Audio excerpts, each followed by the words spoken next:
அதைத்தான் அந்த அம்மாட்ட சொன்னேன். நீங்கள் அந்த பழமொழியை தப்பாக புரிஞ்சுட்டு இருக்கீங்க. தனக்கு மிஞ்சினது தனக்கு மிஞ்சி தான் தான தர்மம்ங்கிறது பழமொழி அல்ல. பெரியவர்கள் சொன்னது அதல்ல. தனக்குன்னு மிஞ்சினது தானமும் தர்மமும் தான். நீ இவ்வளவு சம்பாதிச்சியே, இவ்வளவு வீடு கட்டினியே, இவ்வளவு கார் வாங்கினியே, இவ்வளவு சொத்து சேர்த்தையே, அதெல்லாம் உன் கூட வரப்போறது இல்லப்பா. அதெல்லாம் வேற யாரும் எடுத்துக்க போறா. ஆனா உனக்குன்னு சிலது கூட வரப்போறதே, உனக்குன்னு மிஞ்சி உன் கூட வரப்போறதே. அந்த மிஞ்சின்னு உன் கூட வரப்போறது என்ன அப்படின்னா தனக்குன்னு மிஞ்சினது. உன்னை பத்தி யாருமே கவலைப்பட போறது இல்லைன்னு சொல்லிட்டேன். அவரவர்களுடைய லீவு, அவர்களுடைய பணம், உன்னுடைய சொத்து, டாக்டர் பில்லு, இதை பத்தி தான் கவலைப்பட போறாளே தவிர நீ எந்த உலகத்துக்கு போற, நீ சந்தோஷமா இருக்க போறியா, நீ ஆனந்தமா இருக்க போறியா, நீ சாந்தியா இருக்க போறியான்னு யாரும் கவலைப்பட போறதில்ல. அதுக்கு நீ தான் கவலைப்படணும். நீ உயிர் வாழும்போதே கவலைப்படணும். நீ உயிர் வாழும்போதே கவலைப்படணும்னா நிறைய தான தர்மங்களை பண்ணினா அதுதான் உன்னை அந்த லோகத்துல போய் சௌக்கியமா வைக்கும். தான தர்மம்ங்கிறது ரொம்ப பெரிய கஷ்டம்னு அர்த்தம் இல்லை. எவ்வளவு மனித பிறவியில உன்னால எந்தெந்த விதத்திலெல்லாம் நல்லதை சம்பாதிச்சுக்க முடியுமோ சம்பாதிச்சுக்கோ, அவ்வளவுதான். எனக்கு முடியல, எனக்கு பிடிக்கல அப்படின்னு உட்காராத. யாரோ ஒருத்தர் அன்னதானம் பண்றா, அன்னதானம் ரொம்ப பெருசு இல்லை. அந்த அன்னதானம் பண்ணும்பொழுது அவர் பணக்காரர் சார், அன்னதானம் பண்றா, நான் என்ன பண்றது அப்படின்னு இருக்காத. அந்த இடத்துல போ, சாப்பிட்றா இல்லையா, எல்லாருக்கும் 10 டம்ளர்ல தண்ணி விடு, கூட சர்வ் பண்ணு. அவர் பண்ண ஒரு நல்ல காரியத்தில் ஒன்னால எந்த விதத்தில் ஈடுபடுத்திக்க முடியுமோ அந்த இடத்துல ஈடுபடுத்திக்கும். அதுவும் புண்ணியம்தான். அதுதான் ரொம்ப பெருசு.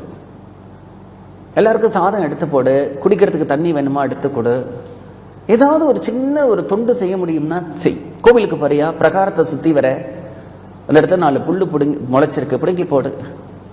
தேங்காயோட கொட்டாங்குச்சி கடக்கு கீழே 4 பேர் பக்தர்கள் வந்தா காலில் குத்தும், தூக்கி எடுத்து போடு. கோவில 2 இடத்துல ஒட்டடை இருக்கா, எடுத்து அடி. கோவில் ஏதாவது அசுத்தமா இருக்கா, அந்த இடத்த கிளீன் பண்ணு. இது நம்முடைய கோவில் அப்படின்னு நினை. ஒரு பசுமாடு வருதா, 2 புல்ல பிடுங்கி கொடு. வரவர்கள்ட்ட வல்லு வல்லுன்னு விழாம 2 வார்த்தை அன்பா பேசு. யாராவது ஒருத்தர் எனக்கு ஒரு கஷ்டம் அப்படின்னு சொன்னா, கவலைப்படாதீங்கோ, சரியா போயிடும். நான் கூட உங்களுக்காக கடவுள்கிட்ட பிரார்த்தனை பண்ணிக்கிறேன், தைரியமா இருங்கோ. இத்தகைய கஷ்டம் வரும்பொழுது தான் நம்ம தைரியத்தை இழக்கக்கூடாது. நீங்க 2 வார்த்தை ஆறுதலா சொல்லுங்க, அவர்களுக்கு அதுவே ஒரு பெரிய தெம்பா போயிடும். அதனால இனிமையான சொற்கள், எந்தெந்த விதத்திலெல்லாம் நம்மால நல்லது பண்ண முடியுமோ, ஏதோ ஒரு நல்ல ஒரு சொற்பொழிவு நடக்கிறதுனா போய் உட்கார்ந்துட்டு கேளு, நல்ல விஷயங்களை கேளு. கோவிலுக்கு போ. யாராவது ஒருத்தர் மாற்றுத்திறனாளி இருக்கார், அவரால் ரோடை கிராஸ் பண்ண முடியல, கொண்டு போய் விடு. அவருக்கு ஒரு கடிதம் எழுதி கொடு. ஏதாவது ஒரு ஓல்டேஜ் ஹோமோ இல்லைன்னா ஆர்ஃபனேஜுக்கு போய் ஒரு நாள், வாரத்தில் ஒரு நாள் அந்த குழந்தைகளுக்கு ஏதாவது ஒரு சர்வீஸ் பண்ணு. இப்படி எந்தெந்த விதத்திலெல்லாம் உன்னால ஒரு நல்லதெல்லாம் பண்ண முடியுமோ. எனக்கு முடியலை, எனக்கு பணம் இல்லை, அதனால நான் அதெல்லாம் பண்ண முடியாது, பணம் இருந்தால் தான் பண்ண முடியும், இல்லை நான் பணம் சம்பாதிச்சு பண்றேன் அப்படிங்கிறதெல்லாம் வேண்டாம். பணம் சம்பாதிக்கிறது அன்னைக்கு பண்றதை பார்த்துக்கலாம்.